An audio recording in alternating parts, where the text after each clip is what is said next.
The shot list is not about the physical reality initially, not about the physical reality of where you're going to shoot, about what the sets are, about what the location is and stuff. The shot list is your reminder of what's important in the story.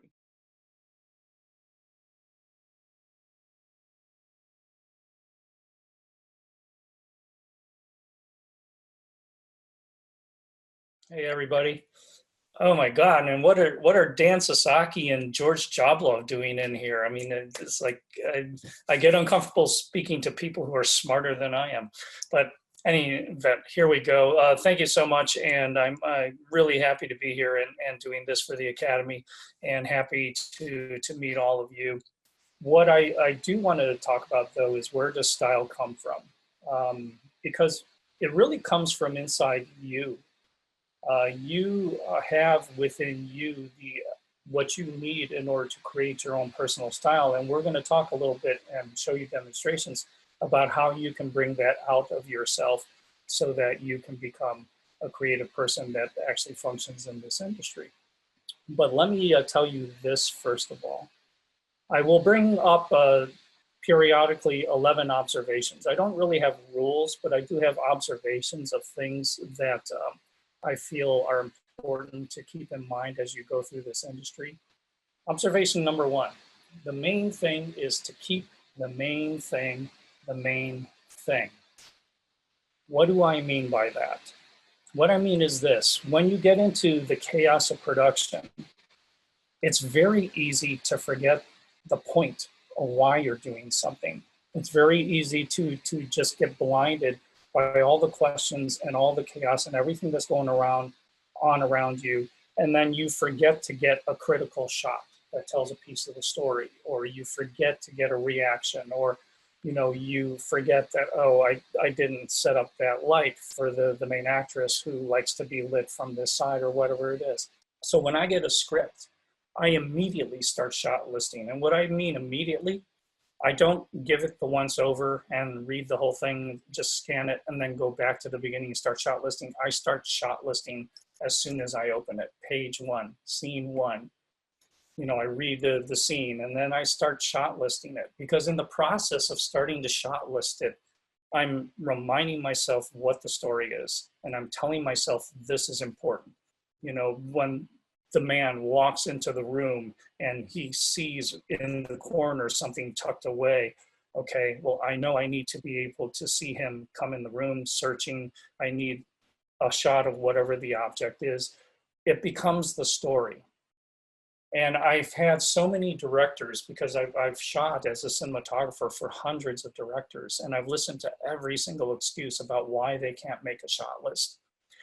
And honestly, I don't buy it, because the shot list is not about the physical reality initially, not about the physical reality of where you're going to shoot, about what the sets are, about what the location is and stuff. The shot list is your reminder of what's important in the story, the things you need to remember when you're on set that you need to tell. That's what the shot list is. So I start shot listing right away. And people are always amazed when I do direct television episodes that on my first day of prep, when I walk into the studio in the morning, I have a complete shot list of the entire episode if I got the script the night before. It only takes 4 to 6 hours to do a shot list for a 1-hour episode of television. And so, how much information do you need in your initial shot list? Let me show you one of mine. This is from an episode that I directed of Pretty Little Liars. And I will tell you this, I know a lot of you are from different disciplines. There's some cinematographers, some people who want to be directors, some production designers, a whole bunch of things. What I'm going to tell you kind of encompasses what everybody does in this industry. So I think it'll hopefully all be valuable. So this is a script, page of a script from an episode I directed of Pretty Little Liars. And let's concentrate on scenes 31 and 32. Spencer's barns, fairly simple scene, which is why I'm using it as an example. Spencer looks around the ominously empty living room. Okay, so when I read a script, I immediately key on to things, descriptions like that, ominously empty. Okay, that means something. That suggests maybe a certain visual treatment. She hurries to the bedroom. She sees all of Caleb's stuff is gone. His side of the closet is empty. His drawers too. Her eyes drawn to the bed. Propped against the pillows is a framed picture of Goya's dog. Caleb left it there for her. Spencer tenderly picks up the picture, sits on the edge of the bed, staring at it. She feels everything and nothing at the same time. Okay, so when I read that, this very simple two scenes suggested things to me. It suggested to me that there's an emptiness in her. There's a framed picture of Goya's dog. What does it mean? I don't know. I have no idea, but I know that it's important because they've singled it out. So somewhere in the course of this show, that image became important. So I need to make sure that I see it. And what I'm looking for are those kinds of details, those kinds of insights into the psychological makeup of the character and how the character is feeling. And then how do I translate that into a shot that will tell that part of the story? So here we see scenes 31 and 32. I wrote in off angle, full shot Spencer entering the house, a wide shot of Spencer with the empty house in the foreground so that she'd be small. I have the blackness of the closet revealing Spencer, the door opening, the close-up of postcard on the bed, and then a high angle, a wide shot of Spencer on the bed. Those were the setups that I felt were going to convey the emotion that that character was feeling in the script at that moment in time. And let me show you the scene as it was in the show. Caleb? Caleb?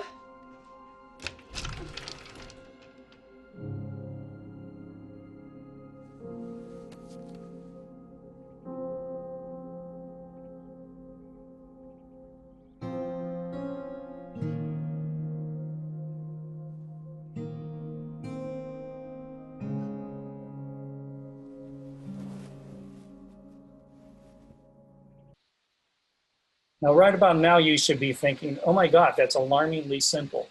Yes, yes, it's alarmingly simple. It's a reflection of your impulse of how you felt the story needed to be told. And that is the essence of where style comes from. That is the essence of how you develop your personal style, is how you interpret the character seeing the world or feeling the world as they go through it. And what happens then? You make your initial shot list. I give my shot list immediately to the first AD because it helps them schedule.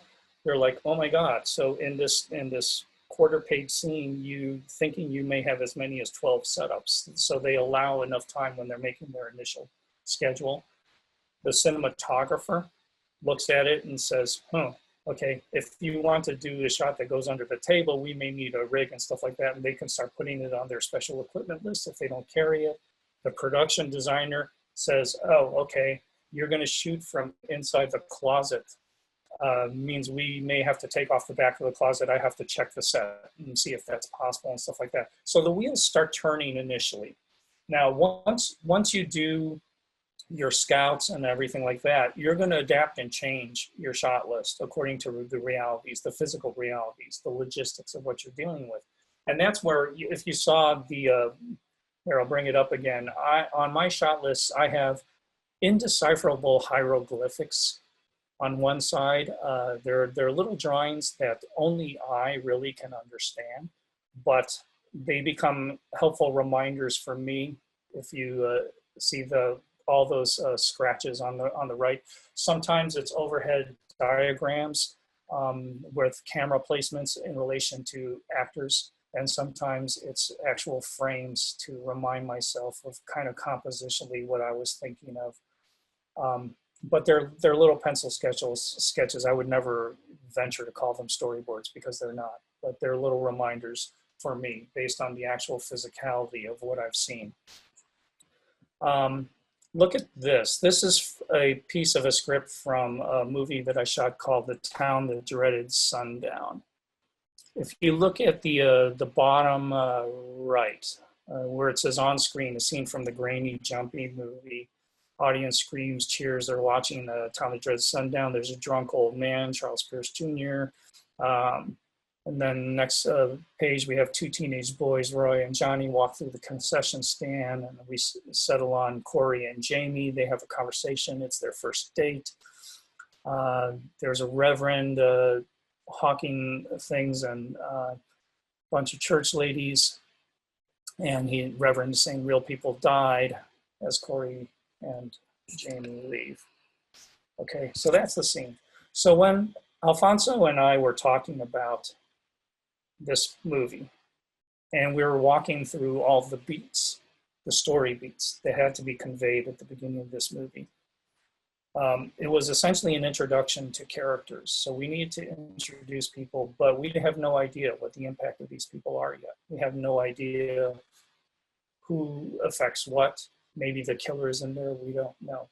So, but we needed to establish this and provide an atmosphere for the movie. And ultimately what we decided to do was what I'm going to show you right now.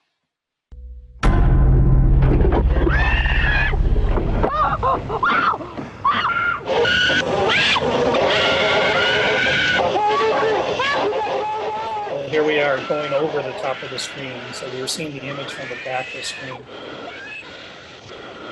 And then we establish the drive-in. And we start honing in on Corey and Jamie, who are our two principals, our two leads. You're not enjoying this, are you? Oh, I just don't like these kinds of films so much. Why didn't you say so? We can go. Really? Do you mean it?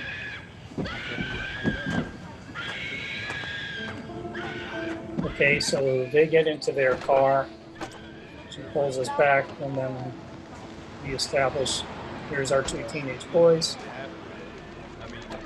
Man, last time I saw this movie, I was like, 12. See that this is actually a makeshift drive-in. You see Charles Pierce Jr. sitting in his car. Creepily, we have no idea who he is yet. You start to hear the Reverend's voice. Take a look at this now. This is a godless film. See the church lady putting And I want you wires to through listen that to my people are broadcast ignoring on because Friday. they're too busy making out. Come to church on Sunday. I'll tell you all about it. We see the priest and we see the other church ladies in the back. This is KYGL, Oldies on the Border. It's Halloween night, so if you're sitting at home waiting for the trick-or-treaters to come by, we'll keep you company with our usual bag. Real people died, you know, young man. Not a decade. Real people died. Boy, That's right. It's a godless film. I'll see you on Sunday. You're welcome. That's good. You leave. This is a godless film. It's good that you're leaving.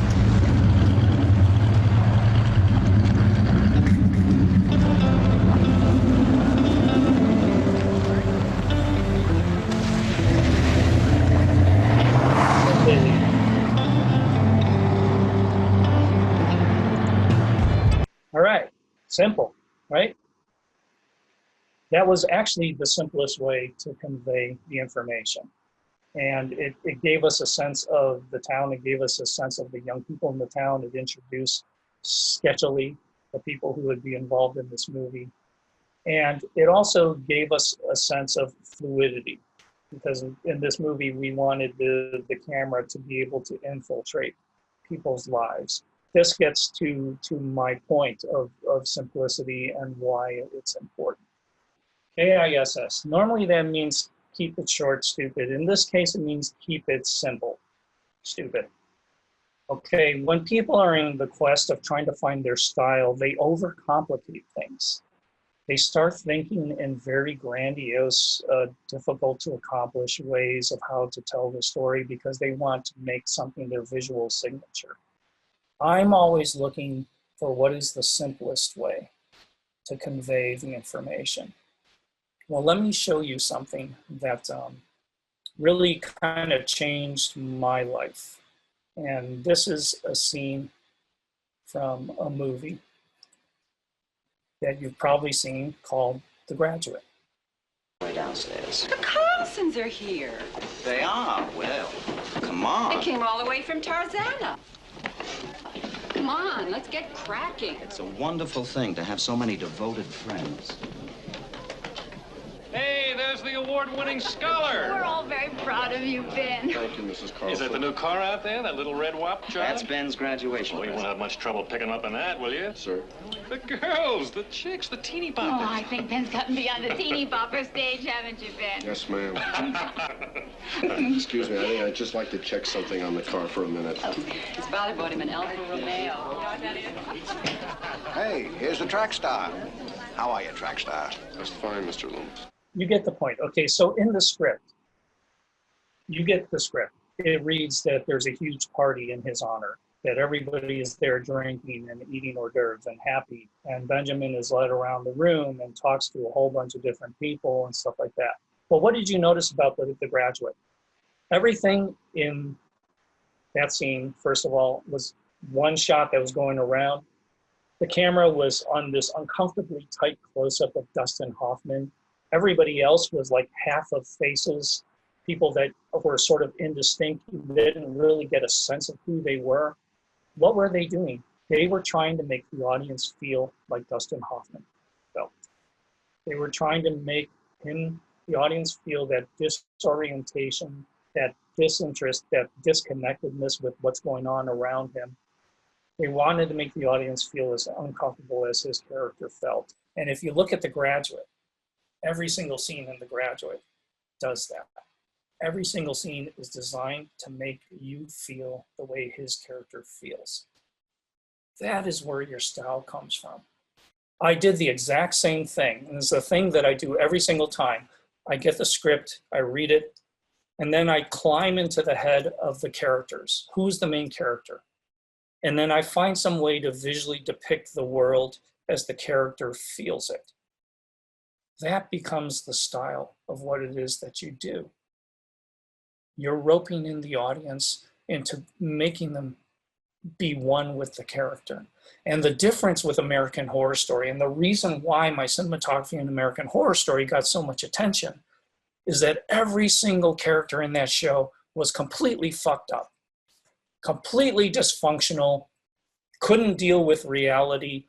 I was climbing into the heads of crazy people and then visually depicting the world the way crazy people see it. Okay? And that's why the show and its visual style got attention. Observation 3, never go with your first idea. Never, ever, ever go with your first idea. Why? It may be a fantastic first idea. I will tell you this, your first idea for doing anything is probably the most conventional way to do something. You probably did it before. If you have any experience in the business, you did it before and you probably did it successfully, which is why you want to do it again. Because everybody wants to do what they know everybody will love. If you do that, you end up endlessly repeating yourself. You start doing the same shots over and over and over again because you know people will like it. And then you don't grow as a creative artist. You become stagnated. And then ultimately you become that horrible 4-letter word, hack. You become somebody who just regurgitates and recycles the same thing over and over again. And if you want to make your mark in this industry and you want to survive, you have to be somebody who is open to reinventing yourself constantly. You say, well, you know, my struggle is to not compromise. No, your struggle is really to embrace compromise because of this. Okay, there's 3 types of shots when you're figuring out your coverage, how you're going to shoot a scene as a director or a cinematographer. And they're the shots that are your personal artistic flourish. Maybe these are the things that you initially thought of that you're really excited about. They're the shots that make the basic storytelling more exciting. And then there are shots that simply tell the story. The type of shots that you cannot get rid of ever are the shots that tell the story.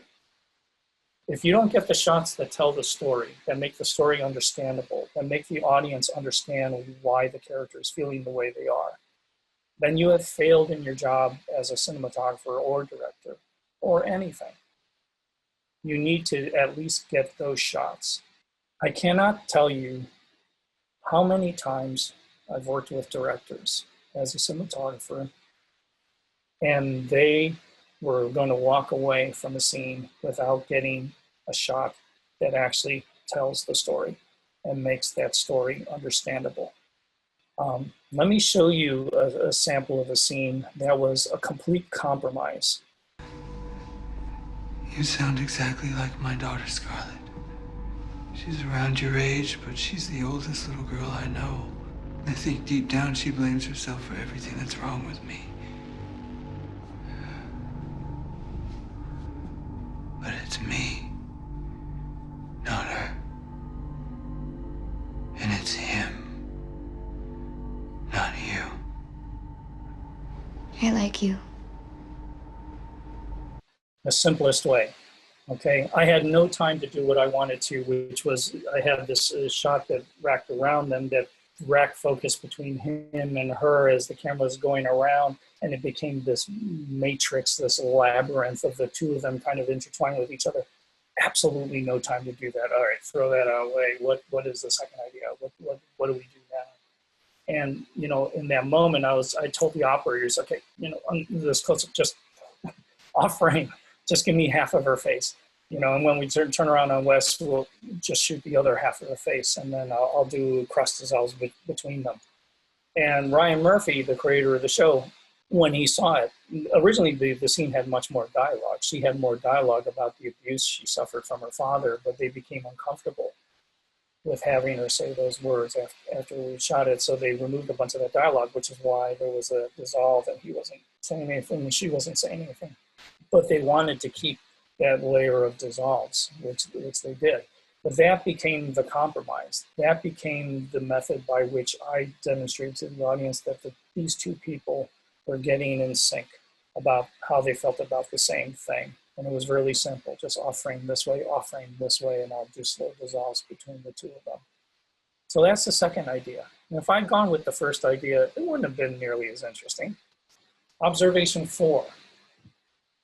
That's a quote from me. I have created an entire career out of making enormous compromise look like an intentional style.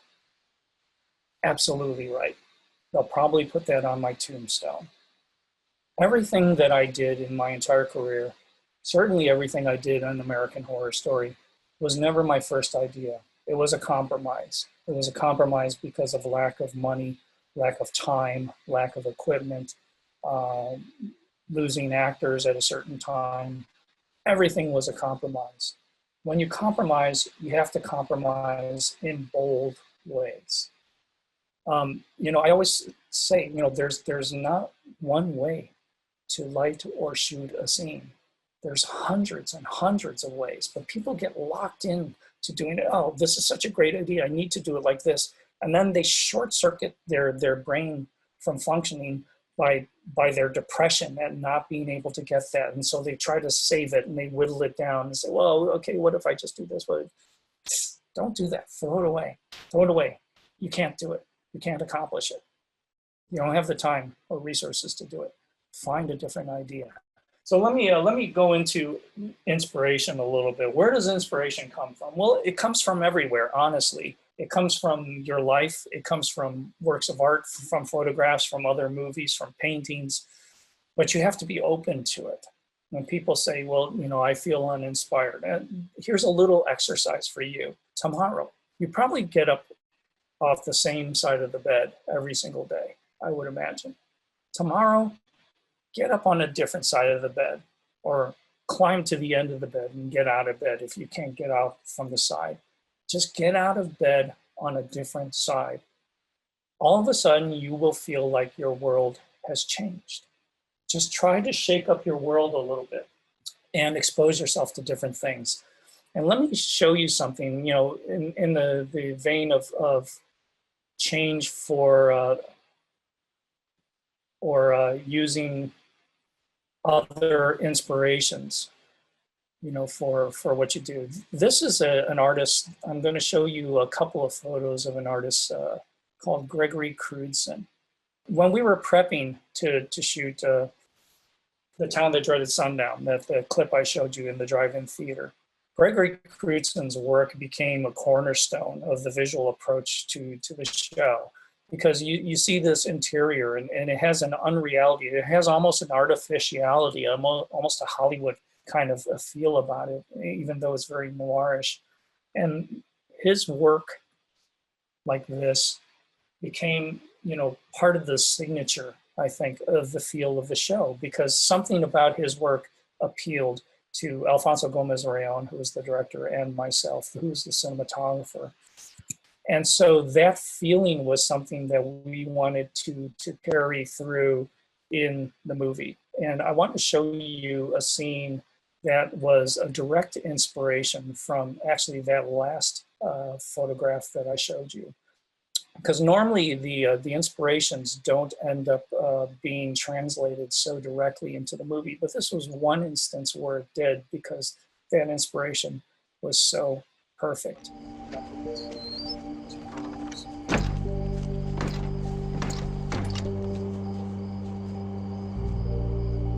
Tomorrow for sure.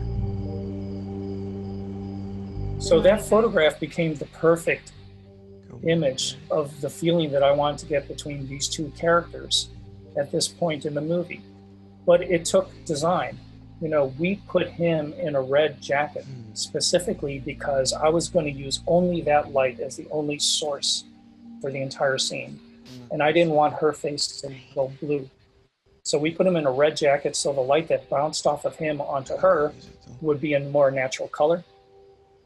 And then we put her in a blue top because I wanted to keep up the mystery of him as to whether or not he was the killer. One thing, if I can impress upon you as cinematographers, those of you who are cinematographers, one thing. Every now and then, I will work with somebody as I'm directing who will say, well, we can't shoot that way because the light has to come from this way. And I'll just say, why? And they'll say, because that's where the windows are, and that's where the light would come from in reality. And I really kind of feel like, when did it become our job to recreate reality?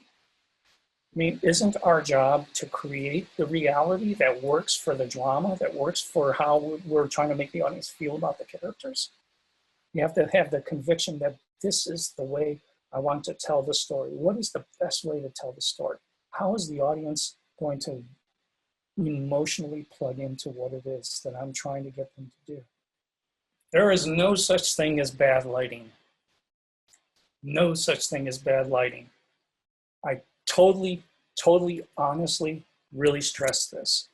Let me ask you this. If we're doing a scene, if I'm the main character, and this is the way I'm lit, and my line of dialogue is, sweetheart, I love you. You could look at this and say, wow, that's really bad lighting. But if my line of dialogue is, I'm gonna rip your guts out and kill you. All of a sudden, not only has the lighting gotten better, but it's making the audience feel the angst of that character. Okay, so when people say, well, that's bad lighting, normally what they're reacting to is lighting that feels somehow inappropriate for what it is they're watching. Okay, you've violated the world because you haven't connected the visual style, the visual end of what you're trying to do with the emotional end of what the character is experiencing. There's a disconnect. But if you're connected to the character, you can get away with murder. Okay? And that's where the style comes from. That's when it becomes fun to really play with those kinds of things. And let me show you a clip from something. And I'm going to keep my mic open because I want to talk over this as it goes. This is a scene from American Horror Story, and it's an episode where a third of the episode was going to be 16mm documentary footage. You need an angle, a hook. And boy, did I have a doozy.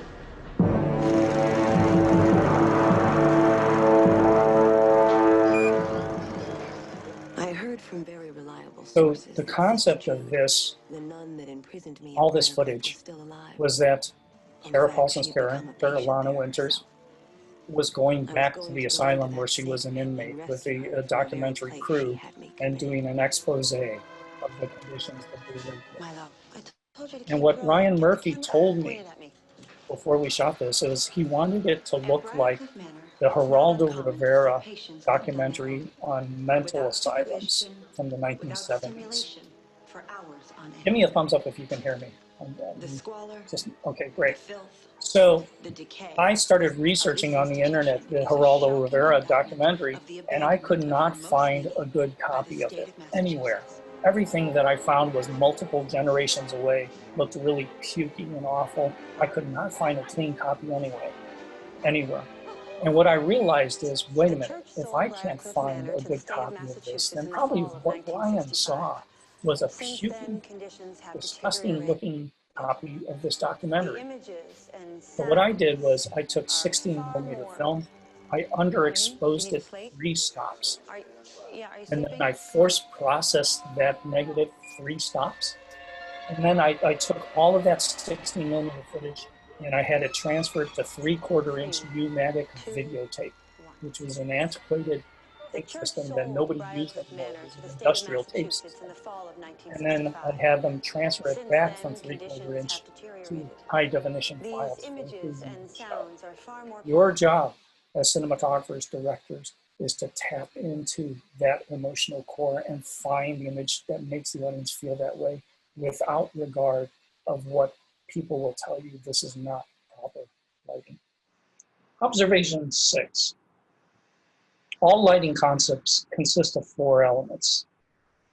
I know the process of lighting sometimes is very difficult for people to understand, and this is very valuable for those of you, especially who are not cinematographers, because what I'm going to explain to you, probably a lot of cinematographers haven't thought of or have complicated to the point where it becomes a more complex theory. But this is what it is. There are only 4 elements to lighting, really. It's the angle of the light, the color of the light, the intensity of the light, and the acuity of the light. Is it hard or soft? Those are the 4 things that are manipulated in order to create the mood, the effects, the just the general feel of any scene. It's not rocket science. What separates the artist who is successful from the person who is not is the inspiration and the ability to transfer that inspiration into terms that the rest of the crew can jump on, that your gaffer, your key grip, and everybody else can plug into, the wardrobe designer, the costume, the production designer. They have to be able to key into the visual concept that you are presenting. Let me show you something. What is not in vogue very much lately, and it's really disappointing to me, is using hard light. Let me show you just a quick couple of photos. So this is lit with soft light. This is an actress lit with soft light. And she looks pleasant enough, but there are little circles under her eyes, and it's not maybe as vibrant as I would like. This is the same face lit with hard light. You see her eye color has gotten more pronounced. And why is that? Because her pupils are shrinking and exposes more of the color of the rest of her eye. You see the lips, the lipstick on her lips is more pure red than this. And look what's happening with the bags under her eyes. Is the lighting is washing them out. And there's no change in her makeup. It's just changing from a soft light to a hard light source. Hard light was the glamour choice for lighting actresses for many, many years in Hollywood. And it's fallen out of favor. Not many people are using it anymore. And I always loved lighting, especially women, with hard light. But today, actresses start to freak out if they see hard light because they think it's harsh, and you have to explain to them, well, this is the glamour lighting of the 1920s, 30s, 40s, and 50s in Hollywood. This is what makes you look amazing. People always ask, well, why did Henry Fonda's eyes in Once Upon a Time in the West look so piercingly blue? Did he wear contact lenses? No, they had a big hard light in front of his face, just beaming into his face, and it shrunk down the pupils so much that his blue eyes just popped. I'm just going to get into a little bit about the difference between film and digital. This is film emulsion.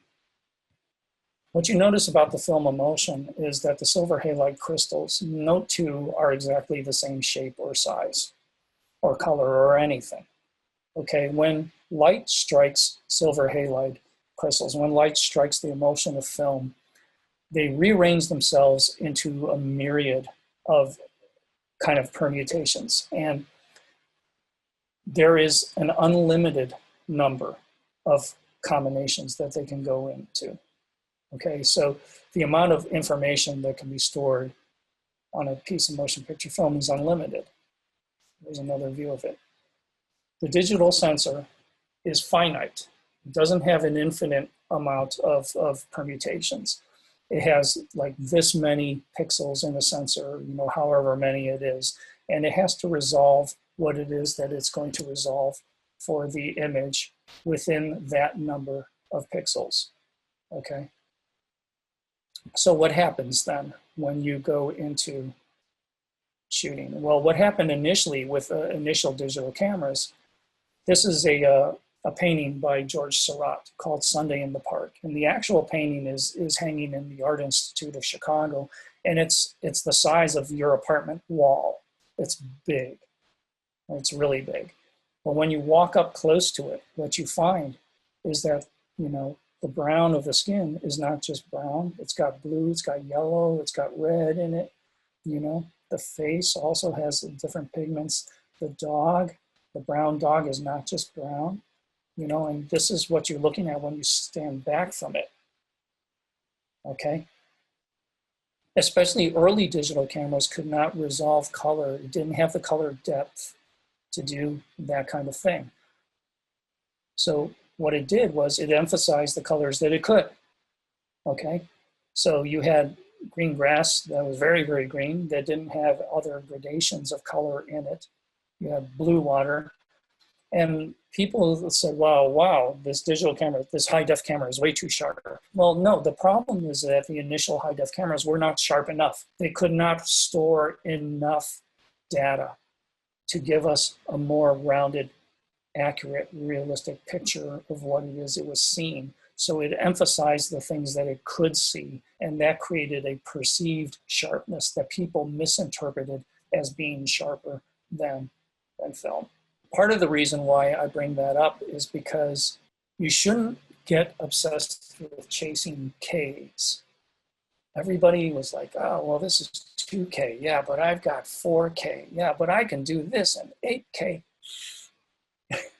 The Ks don't matter as much for you during production. I mean, they probably matter a lot in post, but you should be choosing the medium that you shoot on based on aesthetically, does it give you what it is that you want for that project? Does it convey what it is that you want to say? Because our palette as filmmakers should be wide open to use whatever we want to, and not just limited to, well, you have to use this 8K camera. Observation number 7. Don't sit at Video Village. Just don't. And I don't care if you're the director or the cinematographer, just don't do that. It's really a pet peeve for me that we've grown up now, we're growing up now in this culture of people who sit at Video Village with a cappuccino in their hands and headphones on their heads in a comfy chair. And then if they're directors, they scream direction over a wall from another room at actors. Directing is not a passive sport, it's a contact sport, okay? You need to be on your feet, those of you who are directors. I don't believe a director should ever be sitting down and directing. I don't believe that a cinematographer should be stuck in a black tent all day. when you live inside the tent, when you live inside the black tent with the DIT as a cinematographer, you lose the connectivity with the actors. And there's always been such a great relationship between cinematographers and actors. And that's starting to erode because the cinematographer spends all of their time in the tent. I think that's a mistake. 100% of my concentration is on the performers, 100%. Okay, and I stand there 6 feet away from them and I watch them while they perform. And I can't tell you how many television actors have told me, my God, you know, you're always there by the camera, even if we can't see you because you don't stand in our eye line, but we know you're always there. And I feel like my performance has consequences. I feel like my performance is important because I'm not being yelled at from another room or being told direction or adjustments from an AD, a second AD on a walkie-talkie. That's important. Okay, that's how you get the performance that you want. And that's how you make the set go very fast. And then when I direct the actors, after I get a take that I love, and it could be take number 1. With Gary Oldman, 40% of the time it was take number 1. After I get a performance that I love, and I call cut, I immediately ask the crew, is everybody good? And the operators, the assistants, and the dolly pushers especially, they know what I mean. If anything went wrong in their part of what we were doing, all they need to do is tell me right away, I need another one. It's just a fast way to work, and it's a great connectivity. I also like to cut. I love the word cut. Today, they're like, let it roll, keep the camera rolling. I'm just gonna go in there and adjust something, keep rolling, stuff. Excuse me, why? In post, if they have to sift through 40 minutes of a running camera to find the 20 seconds that was good, they are spending their time researching and not editing. You need to give them less footage. You need to give them more good footage. Okay, so cut is a valuable word that seems to be disappearing from the lexicon. Okay, what are unsafe hours? It's the hours that you work that contribute to fatigue of the crew. What happens when you work a significant number of consecutive long hour days, 14, 15, 16 hours every day? Well, 3 things happen. The creativity suffers, the crew gets exhausted, safety goes out the window, and it's expensive to pay for overtime. In a lot of cases, the scripts are written too large to be accomplished in the amount of time that the studio or the network wants them done in. And the directors are saying, oh, okay, well, let's pull the plug time. We pull the plug in 14 hours, we pull the plug in 16 hours. Oh, great, I've got 16 hours to go. No, wrong way to approach it. In 25 episodes that I've directed of television in the last 3.5 years, I have not had a single day go over 12 hours. Most of my days are 10.5 to 12 hours. I won't say that I won't work over 12 hours because there may be extenuating circumstances, you know, where you have to work that 13th hour. But all the crews that I work with know that when that 12-hour mark comes, I'll probably be in my van going back to the airport or to the hotel. Okay? You have to portion out your day. And I want to see a show of hands. How many of you love interviewing for a job? Honestly, raise your hands. Coco, Jose, Carly, and Gabriel, and Daniel. Okay, and the rest of you, I take it, oh, Milan and Katerina. Good. Let me tell you this. Interviewing for a job in this industry is my favorite thing to do in the world. Truly and honestly, if I could get paid to just interview for jobs and never have to do the job, I would be the happiest guy on earth. The job interview is my time to play, and the reason why it's my time to play is because it's the only time that job is perfect. It's the only time. You're not worried about budgets, schedules, difficult actors, whatever. It's the only time that job is perfect. So I love the job interview. What are they trying to figure out? those of you who don't like job interviews, what are they trying to figure out when they interview you for a job? There's only two things, and only two things only. They want to know if they like you and if they trust you. That's it. That's what they're trying to learn in a job interview.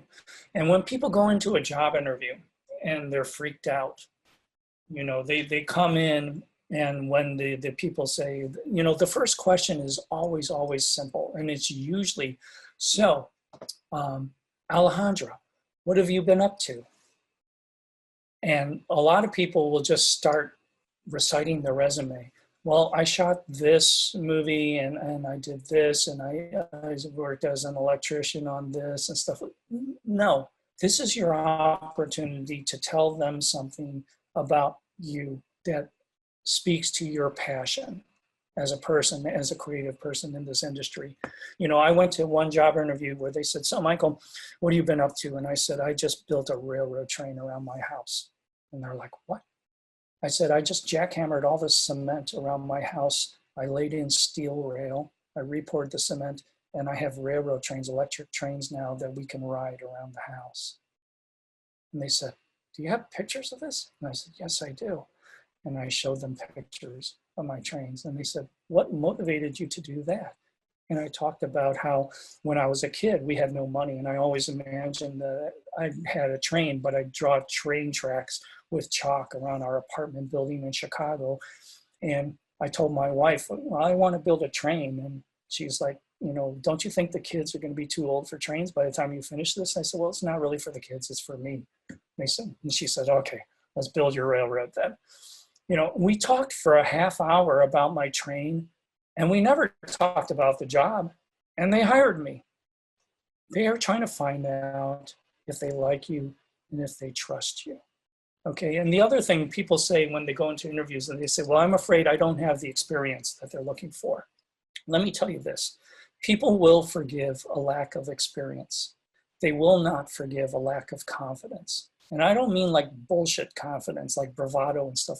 I'm talking about if Madison goes in for a job and Destiny goes in for the same job, and Madison is like, they say, well, you need to do this and this and this. And she says, oh, well, I don't know. I've never tried that. I mean, I'll try. I mean, I hope I don't mess it up. And Destiny goes in and says, you know what? Honestly, I've never done that before, but I learn fast and I work hard and I will make it happen. Which person do you want to hire? Okay, so you have to go into that job interview with your conviction. If you're the cinematographer, you've gotten a script, probably you've gone through it, you've made your notations, maybe you've brought in visual samples, which is great on your computer that you can show them. This is how I see this. I did one job interview and people are always afraid, well, what if my vision doesn't match theirs? And I'll tell you, I guarantee you 9 times out of 10, they don't have a vision yet. They're looking at you to come in and give them the vision. So you do that. You do that unapologetically. You do that completely, concisely. There was one job interview I went to with a director who directs $100 million movies. It was for a pilot. And I said, wow, I see this program like 1970s Kung Fu movies stylistically, but bad, low budget 1970s Kung Fu movies. I see the camera like zooming in erratically, but having to reframe on the fly, you know, because they didn't get the composition right and they didn't have enough money to do a second take and stuff. I think it has that kind of nervous energy. And he listened to me talk for like 5 minutes and he said, wow, I don't see it like that at all. He said, but you really thought about this, so we should work together and figure out what the style actually is. And we did. I worked on that show. You have to come in with a vision, committed to your vision, okay? And when people are in the job interview, and especially when you start getting up in level and working on larger productions, there's not just one person that you're interviewing with. It's like a room of 7 people. People start to get freaked out. And they sit there and they answer the first question, and then they read the room. They look around like who's nodding, who's shaking their head, who's scratching on their pad, you know. And then because you're trying to calibrate what it is you're going to say next, because you want to say what they want to hear. Big mistake for 2 reasons. Number one, they know you're lying. They know that you don't actually believe the words that are coming out of your mouth. They know that you're trying to say things that you think they want to hear. They know that. You're not actors. You can't put that over. So you have to give that up. Don't read the room. And the second thing that happens, and this is the most damaging, is that they become convinced that you do not have an original creative idea of your own. And then you're dead in the room. Then the interview is officially over. It may go on for another minute out of courtesy, but they're done with you once they've decided that. So don't do that. Don't read the room. Go in there with your point of view, go in there with your vision, express it to them. It's such an important part of what you're going to do when you leave this program, when you leave school or whatever, and you go off to do your things. You need to get comfortable with the job interview, okay? And it's more and more important, agents. Everybody talks about agents, or I need the perfect reel, or whatever like that. Tell you that face-to-face encounter is more important. You need to cultivate all these relationships with people. And if you're the kind of person who doesn't like to call people because you think you're bugging them, especially, you need to do it. So you need to get contact information, and people are very afraid to do that. You have to get over that fear because it's your responsibility. If you don't do that, you remain invisible. And invisible is not what you want to be in this business, okay? Let me just cover a couple of other quick things, and then we'll get into some questions. 99% of the people in this business who want to get into this business will not produce anything, will not do anything, will not step out of their comfort zone. And I'll tell you this, it's not fear of failure that stops people. It is fear of success. When you set yourself a goal, and let's say you get there, is that it? Is that the end? No, it's the beginning, because that opens up 2 other possibilities. Okay, so I have to choose between this one and this one, and you're like, oh shit. Okay, I'll choose this one. So you follow that path, and let's say that that's the right decision. Is that it? No, because that leads to this, and you have to make another decision. Which way do I go? Success is a ongoing, complete cycle of constantly stepping into the things that you've never done before, the experiences that you've never had, the things that you're not sure if you can do, and going in and doing it. Okay? And what did Yoda say? Yoda said, do or do not. There is no try. Don't try to do something. Do it. Commit to it. Do it. The last point I'd like to make, get a life.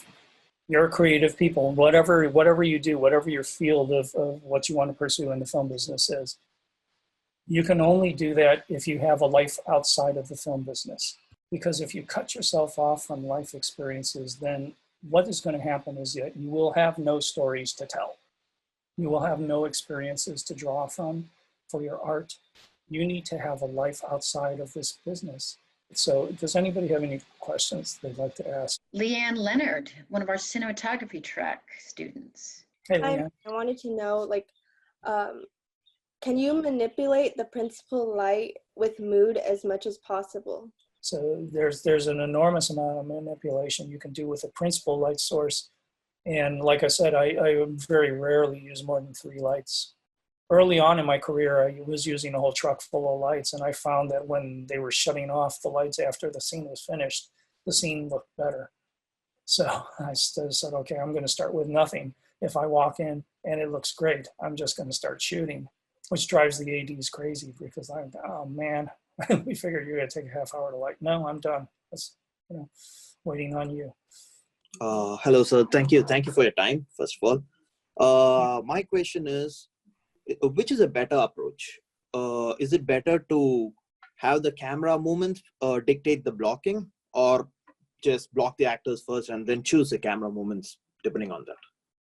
Sometimes I have a movement in my head because I feel like that movement expresses something about the character. But when I do the blocking, sometimes where the actor is going or what we worked out is not accommodating to that movement. So I just come up with something else. I love the actors who challenge me as a director and as a cinematographer, but I love the ones who question everything. You know, sometimes they're the ones that the ADs or the producers don't like because they question everything. I love those people because all those questions are never coming from ego. They're coming from their passion and their commitment to their character and what they want to do. And that helps me drive forward ultimately what that scene becomes. Thank you so much, Michael. I think we can all unmute ourselves and tell Michael how amazing he is. That was so informative. Thank you I so know much. all of you, because I saw all your chats Thank you. coming by. Thank you so much. Thank you. That was Thank you awesome. so much, You're Michael. the best, man. Thank you. Thank you very much. You're welcome. You're very welcome. Inspiring, Michael. It was great. Thank great you. time. Awesome. Great time. I'm expecting Yeah. amazing things out of you. I mean, you're in the Academy Gold program. I mean, this is not some slouchy, you know, second hand fly by night. This is the Academy. You need to step up and do amazing things. Okay. Thank you. Thank All right. you. Thank you so much.